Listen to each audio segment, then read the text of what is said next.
வணக்கம் நேர்களே, நீங்கள் கேட்டுக்கொண்டிருப்பது தமிழருவி வானொலி ஜெர்மனி.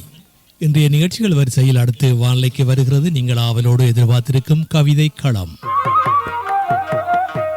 இன்றைய கவிதை களத்தின் தலைப்பாக இடம்பெறுகிறது விருப்பு தலைப்புகளிலே கவிஞர்கள் கவிதைகளை எழுதி வானொலியிலே வட்டமிட்டு கொண்டிருக்கின்றார்கள். அனைவரையும் வருக வருக என வரவேற்றுக் கொள்கின்றோம்.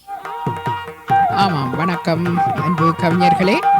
இன்று சிறப்பாக இடம்பெறும் விருப்பு தலைப்பிலான கவிதைகளை கேட்க நாங்களும் ஆவலாக காத்திருக்கிறோம். இதே நேரத்திலே முதலாவதாக யாருடைய கவிதை வரப்போகிறது என்பதை பார்ப்போம்.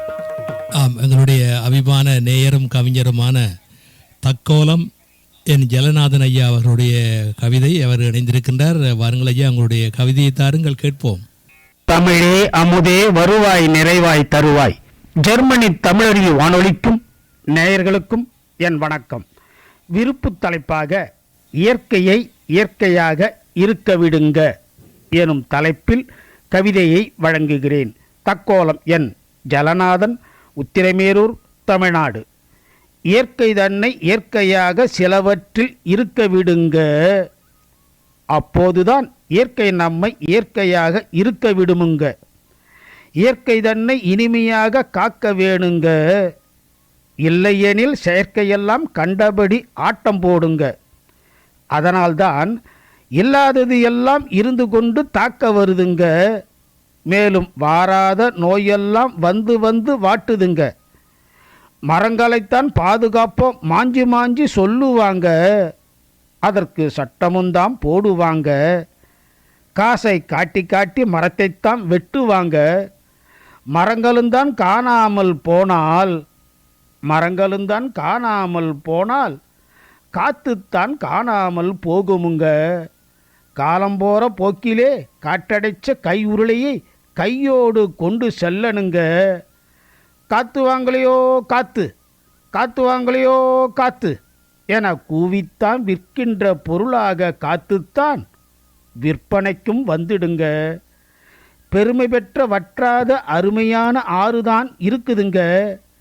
காவிரி, தென்பண்ணை, பாலாறு, தாமிரபரணி என இருந்ததுங்க. இப்போது குடிநீருக்கும் காணாமல் அடிநீரும் வற்றி போய் இருக்குதுங்க.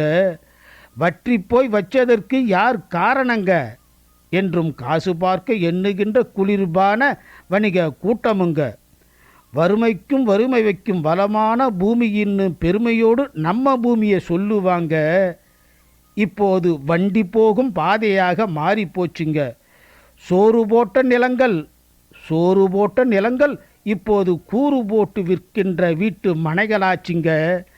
இயற்கையோடு இணைந்து மெல்ல சென்று பாருங்க, அது தருகின்ற நன்மைகளை கண்டு உணருங்க.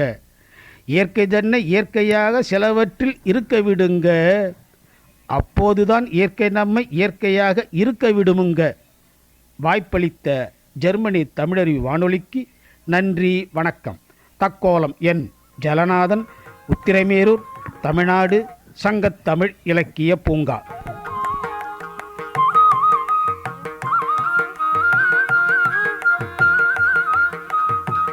ஆமாம், அருமையாக கவிதந்தவர் தக்கோலம் என் ஜலநாதன் ஐயா அவர்கள்.